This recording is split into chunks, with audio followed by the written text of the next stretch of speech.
Alright, we're doing a clutch master cylinder replace. We got a Adler clutch master cylinder, and these are the tools you're going to need in order to do the clutch master cylinder with a wobbler, a couple extensions, a 10, a 12, I prefer the 12 deep, a ratchet, a 3/8 I believe, or whatever it is, a line wrench or a flare wrench, and then a regular 10 for the bleeding, and then a 45 needle nose for the cotter pin, or yeah, the cotter pin on the pedal end. Alright, first we're going to move this out of the way so we can crack the line, the brake line, or the clutch line, and then kind of torque it down a little bit so it's still not losing fluid, and that's how we'll start this.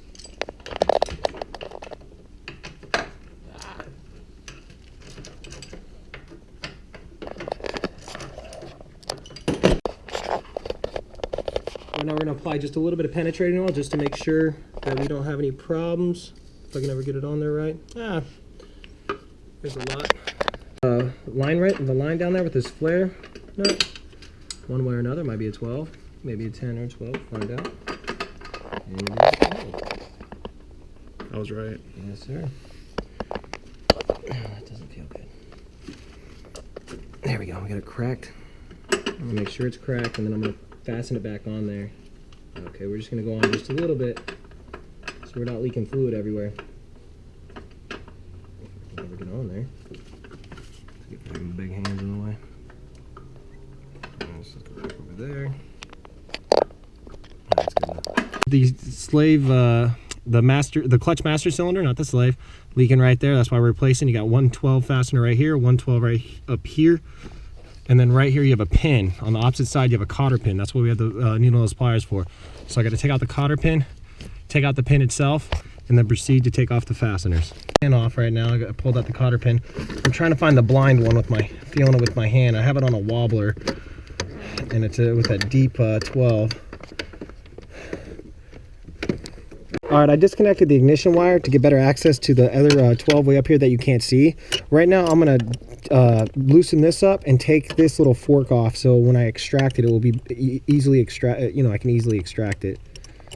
Got the fork taken off, I got the two fasteners taken off, and I'm gonna go back up to the front side, disconnect the line, and then hurry up and swap in the other one so we can minimize the fluid being lost out of the system. Pull it out as one unit, and when I do that, I'm going to swap this first, then put the other one back in, and as I'm putting it, I'm going to jump back inside to make sure that the this little clip right here goes on the clutch pedal as you're inserting it. So let's do this.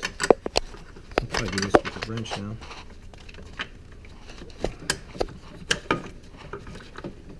Row 12.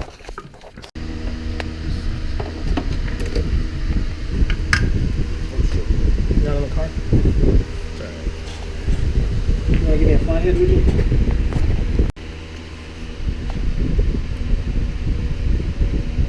Tell me what you're doing. I'm taking off the reservoir feed line off the clutch reservoir, installing on the new one. Try to make it as quick as possible, as seamless as possible. Like that. That's Nissan, huh? Yeah, Nissan. That's good shit right there. Alright, so they got stock OEM. we know that it's going to go up like this, so we kind of want to make the hose work. Right there looks about right.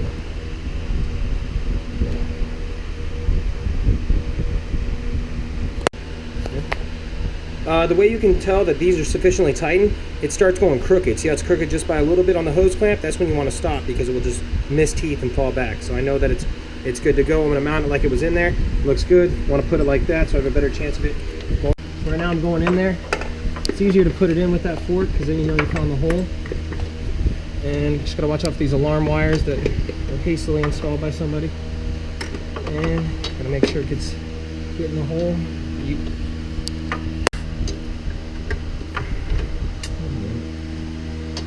I might want to take off that fork to install it. No, got it in. Just gotta get past that passive firewall. Alright. Now I'm gonna barely put it right here where the studs are in, but I'm gonna keep it out like a 1/4 inch. Go inside the car after I wipe my hands off. Want brake fluid everywhere.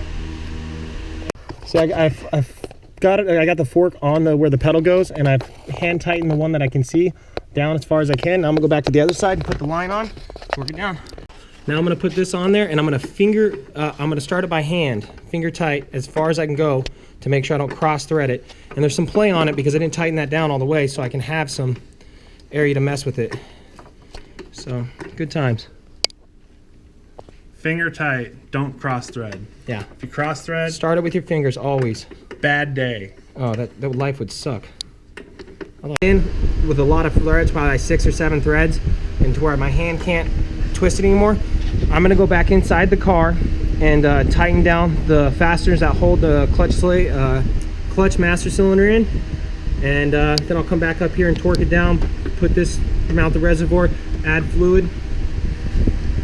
All right, so now that we got everything tightened up, not tightened up, but the line tightened up, or hand tightened to the clutch master, we're going to install these fasteners. I know that's the wrong nut that comes on there. Whoever installed this, installed the one prior to us owning it, put the wrong fastener on it, but it's going to work for now, so we're going to be okay with that. I'm going to go ahead and tighten this one down, put the other one on the other side, which is kind of fun because it's blind. And after that, that's probably a little loose, like probably going to have a lot of play. But we're going to install it and start getting some fluid in it, start getting some pressure, and then we'll adjust this right here, because you got to adjust it with like an inch of play, like when you have pressure. When you have pressure, just an inch of play right here, a little less, because you don't want it to be immediately engaged right when you push the clutch, because that means you're having the slave cylinder having its throwout bearing on having pressure on the pressure plate, which is not a good thing. It causes like premature wear or premature failure. Here is not very fun. It's kind of difficult. If you have smaller, nimbler hands, you can probably get it on there. Luckily, there's the area on the shaft just to place it on there. And then I'm hand tightening with my finger right now. And then I'm gonna go through and put this on and then hand tighten it the best I can. And then torque it down. And then we'll move back to the top, torque down the line, and then add fluid to it so it can start gravity bleeding itself. And then we'll go through the process of getting the pin on and getting the cotter pin on and so forth. I'm going to use an open-end wrench, and just bring it down, until it starts getting tight, and then I'll use the line wrench or the flare wrench. And I'm using an open-end wrench to tighten it down. How's you gonna do? Add fluid. Now I gotta put this. Yeah, I gotta attach this, add fluid, and so it kind of gravity bleeds itself as I attach the pin and the cotter pin. And then we'll start the bleed. Yep, and we'll start the bleed, of course. They can hear that, man. Like when you're done. And then you want to top off your reservoir so you don't go bleed the thing dry. I'm gonna install the pin, make sure that this has the little arms right there, and you push the pin through this side. Oops. And go into there, and then put the cotter pin through the other hole, and you got little 4 things. So it looks like it's well adjusted from the factory because it's actually a name brand. There we go, name brand clutch master cylinder we got off of Amazon. I think they were going for like 20 bucks, the no name ones, but this one was actually only 45 bucks, which is reasonable considering it's going to have, in our opinion, way better quality. So hopefully we don't have to touch this for another 5 to 7 years, maybe 10. So right now we're going to do a gravity bleed. I have a flare wrench hooked up to the bleeder valve, the bleeder fastener nut, and I'm just going to open it up a little bit and make sure your reservoir is full so it doesn't run empty. Now we're bleeding the slave cylinder, which is the only way to bleed the master cylinder. And it's taking a little while. It's kind of difficult. So go ahead. Finally getting some bubbles out of here, some air coming out finally.